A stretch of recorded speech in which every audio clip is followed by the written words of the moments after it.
I'm speaking to Raymon Ray, R-A-Y, on September 26th. So, Raymond, can you tell me a little about your business, or kind of give me the elevator pitch for your speaking business? Absolutely. So, and just to be clear, I don't consider myself a professional speaker. I happen to be a professional speaker, but I don't consider myself one. So just to set things right for that. That's great. However, my business is comprised of three areas. Okay. One third of my revenue, give or take, I don't have the exact numbers, but one third of my revenue is speaking. Large brands hire me to speak and to help them connect better to small business owners and entrepreneurs. That's one part of my business. So my clients include AT&T, Microsoft, Dell, and the whole gamut of that.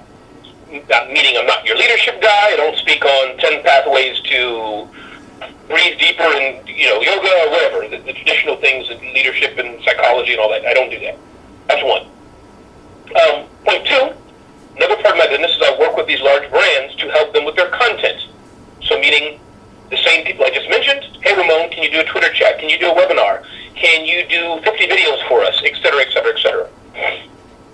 And the third thing that I do is I'm a producer of content, of events. So I was just telling somebody today that I think of myself, not because he's black and shaved head, like Steve Harvey, or others, NBC, ABC, Fox, and these people are the big megaphones, but they need talent. They need the Steve Harveys, Ryan Seacrest's, the host of America's Got Talent, and others to make that come alive. So that's the kind of three broad things I do. And to be clear, the last one, in case I didn't say close, meaning I produce stuff. So I produce shows, of course I star in them, or events, things of that nature. So those are three basic things that I do.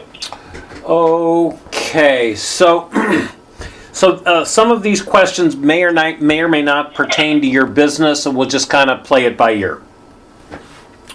So first of all, are you a member of the New York City chapter? Raymond, you there? Did I lose you? Oh, sorry, my phone went on mute for some reason. Yes, I am here. I don't know why it went on mute. Sorry about that. Yes, I am in the New York City chapter. Great. So I think we met. Nancy is my wife. I think we've met a couple of times at the New York City chapter. Yes, I'm sure we have met. I'm sure we have been. Okay. All right. So, so do you primarily focus on an industry or across industries? My industry, if I had to name one, would be entrepreneurship, if that's an industry. I don't know if that's, so it's more like a matrix, more business type as opposed to industry. Okay, all right. So then if we look at a pie chart of your revenue, would you say a third is keynotes or... Keynotes as opposed to workshops, you mean? Or keynotes? Yeah. Yes, all keynotes. I am not a workshop person. I can do workshops. I've done them, but I am the 30 to 45 minute keynoter, opening, closing, adding sizzle and spice to an event. I would refer other business to people who said we want a 3-hour clinic on X or a 4-hour clinic on Y. Okay, so then how do we? So what I have here are keynotes, training and workshop, consulting, products, and other. So I guess. And keynotes. So I would put products and consulting, I guess. Is that? I mean, how? Products and keynotes. Products and keynotes, but the producer of events, right? Correct. So that could be the keynote side or product if it had to fit into that. Because the event could be a product, depending on how you're defining it. Okay, all right. So again, you think it's about a third? You mean, just to be clear, from the speaking versus other things that I do, just to clarify the question? So the percent of your revenues from keynotes, that's about a third, right? Yes, about a third, maybe a bit more, yes. Okay, percent of your revenue from this Twitter chat video? Yeah, that's about a third. I put in the content side, some sort of content production, yes. And then producer of events? Probably about a third as well, give or take. Okay. I'm just writing. No Okay. problem. So, By the way, if that's what we're talking, if you find that I'm the wrong person for it, not quite the right one, no problem to say, hey, Ramon, because I know you're looking for a certain, to help our fellow NSAers. So if I'm the wrong person, no problem at all. If you need to. okay, we'll find out with the next question. Okay. So I'm gonna read this and so that we have consistency across interviews. Okay. Mm-hmm. So we're trying to study best practice as defined by having a CSP and a full-time speaking business whose revenues over 3 of the last 5 years averages at least $100,000 a year. Does that describe your business? Yes, I'm not a CSP. My revenue is about $300K, depends on the year, but I'm not a CSP. Okay, all right. So that's interesting. Okay. I've been asked to be one, but I just don't have the time to go through the paperwork. It's like filling out taxes or getting my teeth drilled. Okay. All right. Well, let's. Okay. So when did you get your first speaking engagement, paid or unpaid? What year about? Wow, I've been speaking for a while. I've been married 23 years. I'm 44, so maybe I've been speaking for easily 20 years, 15, 20 years. So you can help me do the math. I don't have an exact date, but for a while, you didn't ask that, but my first speaking was in the same kind of year as with SCORE, the free government service. You may know them, retired executives. And then Inc. magazine had asked me to speak at Inc. 5000 many, many years ago. They found me somewhere and said, Ramon, could you come and speak? So that kind of launched my speaking career. So if we would say I am familiar with SCORE. I don't have a very good opinion of them, unfortunately, but that's just Some people don't. That's okay. Yep. But there's there's no reflection on you. But anyway, I understand. Yeah. But so tell me about the Inc. So the Inc. Sure. 500, they were doing. How did you get that job, etc.? Yeah, I remember the details. It was some time ago, but I recall, again, back in the day before before Twitter and all that, I'll cut to the chase, but if you want me to go on, let me know, but I need to set the stage. So my first domain name was built in 1999, very early, as the internet was coming along. I've been building websites and things and producing content of some form or another, via email, newsletter, and other things. So I recall vaguely that Inc. magazine, maybe it was the editor at the time, or whoever produced their content, I got probably an email, could have been a phone call, or probably an email saying, hey, Ramon, we see what you're doing, and could you talk probably about technology at the Inc. 500 event? And so at the time, Gary, what I do remember is I was like, man, I got to get the ticket to fly there, I got to get a hotel. It's like, what an honor. It's like, okay, how do I do this? And they're like, what hotel would you like? I'm like, what? It's going to come again? You're paying for my hotel? Oh, that's cool. Okay. You're going to fly me? Probably one of my first airplane rides. Maybe not the first, but, now I fly frequently, but, one of the first. Yep. Early enough that it was exciting for you. Yeah. Like, oh, I get to go to the airport. Yeah. So that was that's what I remember. It's a vague memory. But that's how it started. And then I mentioned SCORE already, but Inc. really, that was kind of opening this door to, and I think, Gary, at the time, could be an honorarium or nothing that they paid, but that got my heart racing for this aspect of, wow, speaking, I never heard of NSA, by the way, and I didn't know about professional speakers. I guess a God-given talent to do something on stage that somebody would pay for. So let me keep my answer short. So good. Okay, and then that's the essence of it. And then, do you remember the next speaking engagement you got? Was it from the Inc. engagement? Oh boy. And just so you know, you're not the first one. Everybody seems to be able to remember like the first big gig, but nobody can seem to remember the second one. Yeah, because after that, it comes a whirlwind. Well, put it this way, I know what's in the time frame if I had to take a very best guess. Yep. And it definitely not from Inc. I don't think it was directly from Inc. Those things help. Those are feathers in your cap. If that helps my colleagues or however you're writing this, but those are all feathers in the cap. But probably SCORE. I know I recall having like a monthly gig with SCORE, unpaid, speaking in front of to their small business owners. I would come there and speak on technology and how to build business class websites. And over time, that's when kind of the word gets out, or people see you and say, hey, we'll pay you to do this, that, or the other. Okay, all right. So let me see if I can get. So, who do you give your keynotes to? Sure.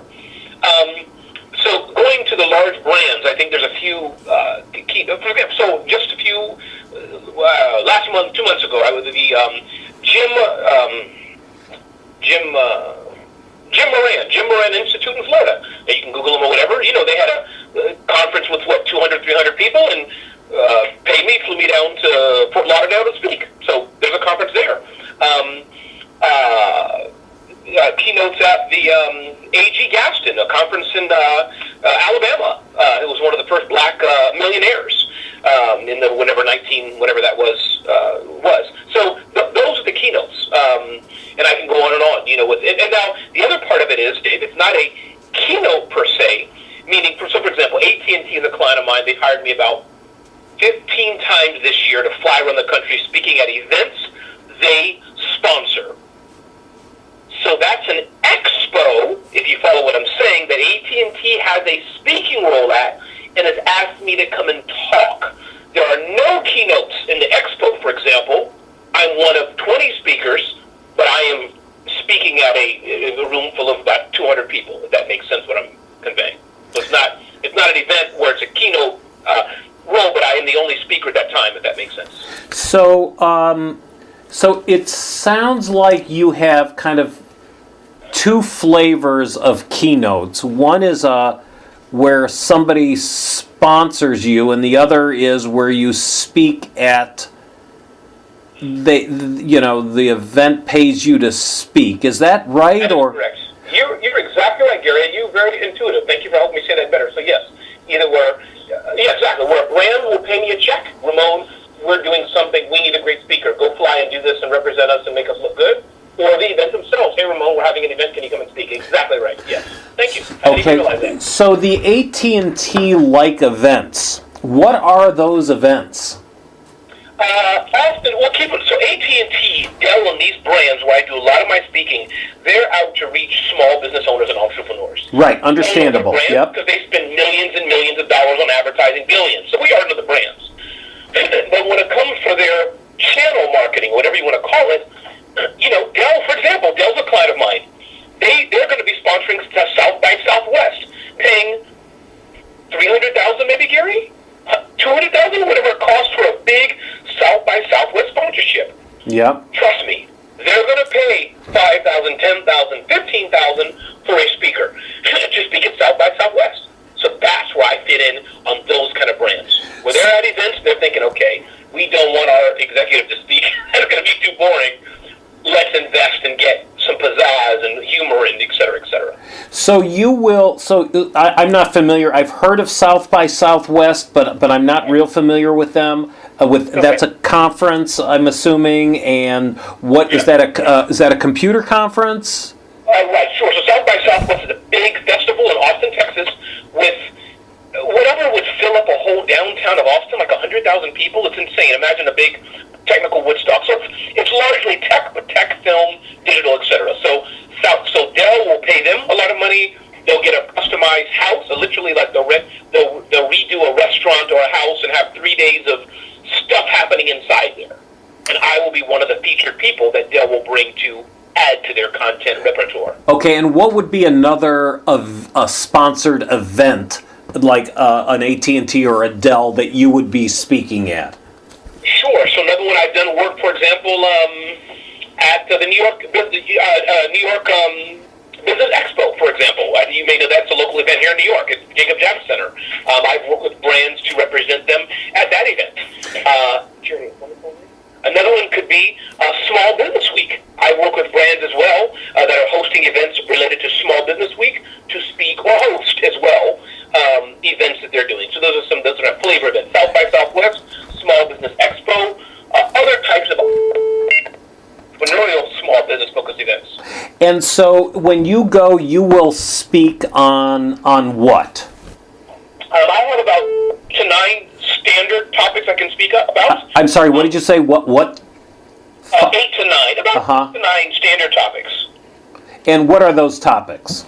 Off the top of my head, I can email you the specific, but top of my head, usually they're on social media. That's some version of social media. One is on sales and marketing. Another one is video, how to rock video in your business. I have a talk about entrepreneurial depression, which I gave, in fact, at South by Southwest, which has resonated quite a bit. Entrepreneurial depression. So those are 4 as an example, but they're usually focused on the marketing side of things. Another one is technology. Just overall what technology you should use in your business.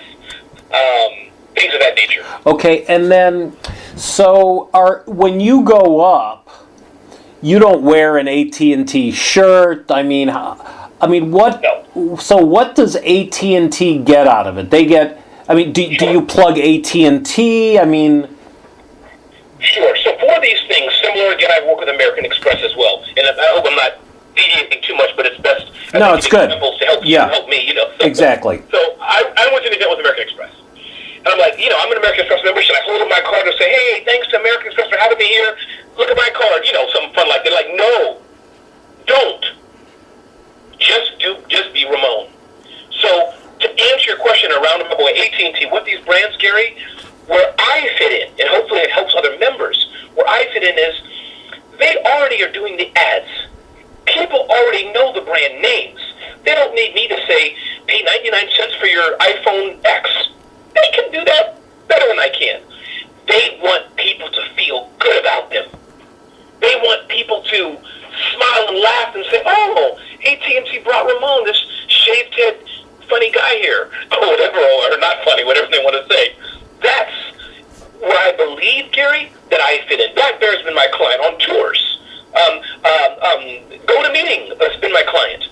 They want people to feel good. They're spending, what does it cost for an event, Gary? $50,000? Small event at a hotel with 100 people. Yeah.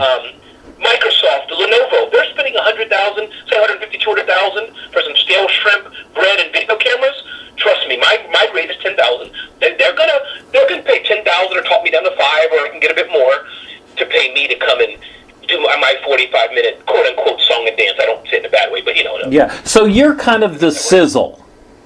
Yes, exactly. I'm the sizzle. Hey, so you're kind of like a marquee, like the movie star, if you will, in the in the business world kind of thing. That is correct, and if it's helpful, again, anytime you want me to move on or stop, Gary, let me know. But I'm really passionate. I hope it helps people. Is that good? Yeah. You have the Damon Johns, Gary Vaynerchuk's, Martha Stewart, these people who we all know, who command, 50 to 150,000 per speech, Barack Obama or whoever it is. Yeah. We all know these people, Malcolm Gladwell. Where I fit in, I believe, at the rate of 5 to 15, which is a bargain compared to Gary Vaynerchuk, they can wrap an event around me. Now, you can't drop my name in Texas and say Raymon Ray's here. And get whatever, 100,000 people there. Exactly. You cannot do it. Yeah. Impossible. Right. However, you can say AT&T is proud to bring to you entrepreneur, best-selling author, global speaker, Raymon Ray. He started 4 companies, sold a company. He can help you too. It's going to be funny, engaging, blah, blah, blah. 500 people will come for that. Yeah. Very interesting. Where I fit in, if that helps now understand what I do, that's right. And again, as my career grows, I doubt I'll ever be Malcolm Gladwell, as it were. I'm 44. That's a whole different track of life. Could happen if I get a TV show, which I'm working on. But meaning, today where I fit in is what I like to say, a mini celebrity, as it were. Yep. You build an event around me. I'm not going to be known. Now, some circles I am known. I've been spotted at the airport before. May I tell you one more thing, Gary, which may be helpful, and then I'll be quiet unless you interview. May I tell you one more thing? Oh, absolutely. Go ahead. Okay, yeah. So Dell will be featuring me in a Dell catalog December 1st. My picture will be dropped to, I'm guessing, hundreds of thousands, I assume the number is, of homes across America. It happened to me 2 years ago, and I was recognized in the train. So that they didn't pay me for, but I just thought to add it because that's another way you build your influence. You build your credibility. You work with the brands. Then you can ask them for money the next time. So I'll stop there. Okay, and then the non-sponsored speaking engagements that you do, the one for Small Business Week. Sure. then what is your topic that you deliver there? Same topic. All the topics I speak about are the same. Because I only, we are experts in what we do. So my expertise is marketing, technology, sales, starting a business, etc. So all my topics are the same. Okay. I'm just writing. No problem. Okay. So you have a very unique business model from the other people that I've talked to. It could be. It could Yep. be. I would suspect that many of my colleagues more probably, and tell me if I'm wrong, speak to probably sell a book or to get clients. I think many of them do. That's my guess. In a nutshell, I think. No, but it's good. It's much better to have a brand that sponsors you Right. than to that they buy 10 of your talks Right. than to buy one of your talks, right? Sure. Right. And I think, Gary, that as NSA is trying to help other speakers, this is one track. It's not everybody has to do what I'm doing. But I think this model that I'm doing is replicable. That's a word. It takes some hard work. You have to build your personal brand. But the person who's the leadership coach, they can move to being the leadership guru, the next Tony Robbins, as it were. Mini Tony Robbins, as I'm a mini, whatever you want to call me. They can do it. It's just if you want to, it's doable. And how did you get your contracts how did you get the sponsorships? Sure. The big thing is like what I just said, which you didn't know I was saying answering that. But Gary, if I have an